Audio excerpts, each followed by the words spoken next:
Chimi, Apith Lechi, Migman Anistantli, Micha Ishta Holitopa, Ainak, Abilia Hoke, Yok mi masle ma, Ish Piopaka, Piopalashki, Momaka, Imanuk Pila Chafa, Iho Piopashki, Yok mi masle.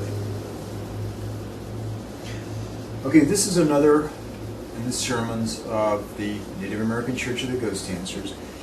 And from henceforth, the first few sermons we put on thus far have been kind of just introductory material. Now we're going to really start to get serious and get right down to the serious ideology of what the church is about. One of the principal things I'm going to talk about today are the thunder beings and the watcher of the north, who is the principal watcher who is now absent of the four watchers of the earth. The four other watchers of the earth, if you go into an Indian Masonry or any Masonic lodge, the three principal chairs of the west, the east, and the south are tenanted by the master and junior and senior warden. The north chair is always untenanted. It is absent. The north watcher is absent, and he is the watcher of the red root race, where the thunder beings come from and where Indigenous America and the red race also derive from. The thunder beings are principally the bison or the Yunish and the equine species, or the Isoba. Isoba, by the way, in Choctaw is derived from the word Isi, meaning deer, and Oba, which means otherworldly or celestial deer, Isoba. The word Yanish is derived from the word Yakami, which means land, and the suffix ash, which means the repository of the knowledge of. So Yanish, which is the term for a bison, they are actually the holders of the repository of the sum total knowledge of the land. The holders of the repository of the knowledge of the sea is the sea turtle, Hachotakni, the firstborn of the waters or the rivers, as well as the dolphins and the whales. Now, why are these sacred beings being systematically decimated and exterminated? Native Americans, the thunder beings, the bison, and the horses, which there seems to have been an agenda to repress and exterminate them for the last several years.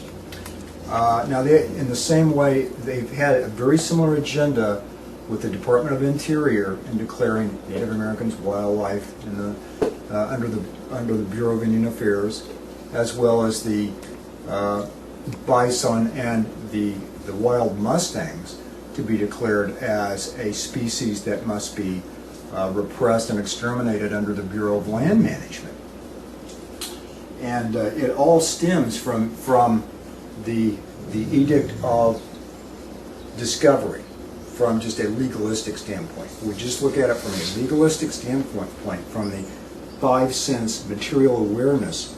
It stems from this Edict of Discovery of the Christian church and Christendom and the Christian kings that was instituted essentially by the Inter Cetera or the Inter Caetera of Pope Alexander VI in 1493. And he declared this law of discovery for the Christian kings, whichever country in Christendom first discovered or saw the land of the Americas had the rights to pretty much exploit it and to take control of it, per these concepts in Christendom that men had dominion over the wildlife. And that's a fundamental difference between Native American beliefs and Western European ideology, is that they believe that in this hierarchical, especially male-dominated hierarchical structure, that man has dominion over nature and they are superior and have the right to do these things, where Native American philosophy tends to be more community-oriented and sees an interaction and a symbiosis with the environment as a whole. So that's one of the fundamental differences. Now, getting back to this law of discovery, this law of discovery was institutionalized in 1830 by the Marshall decisions, and subsequently in the 20th century by court decisions such as Lone Wolf versus Hitchcock. And it took the rights of Native Americans and bison, horses, and all these aspects of the indigenous life and put them under what's known as the plenary power of Congress. So they really have no rights in the courts. That's why suits for Native American rights, suits for horses' rights, suits for rights of the bison cannot be pursued through the courts and this was really adjudicated in the early years of the 20th century by Lone Wolf versus Hitchcock, which is still pretty much the law of the land today in regards to indigenous life. And it stems forth from the Marshall decision of 1830 and back to this Edict of Discovery, or this law of discovery, which was institutionalized by the courts as the law of the land through Marshall in 1830. Ironically, at the same time, Marshall was saying that the Christian kings had this preeminent right of discovery, and all of the property rights of the United States adhered and came from this Christian dictate. James Madison was saying, he was president at the time, was saying that any land or society that has one particular religion reigns supreme and interacts, and that kind of a structure is doomed to destruction. So it's sort of a schizophrenic scenario that the whole United States legal system finds itself in. Now, when it comes to Native Americans, they've traveled so far down that road in declaring Native Americans wildlife that they can never go back. If they go back, they have to give us back our property rights, and they're not about to do that. We're not going to be giving back our property rights like was done in Africa with Zimbabwe, Rhodesia to Zimbabwe or South Africa, or in India, what India did with the vestiges of British colonialism there. And make no doubts about it, this society is a vestige of British colonialism. So to understand what's going on just in the 5 sense realm, the law of discovery and the plenary act of power has to be addressed.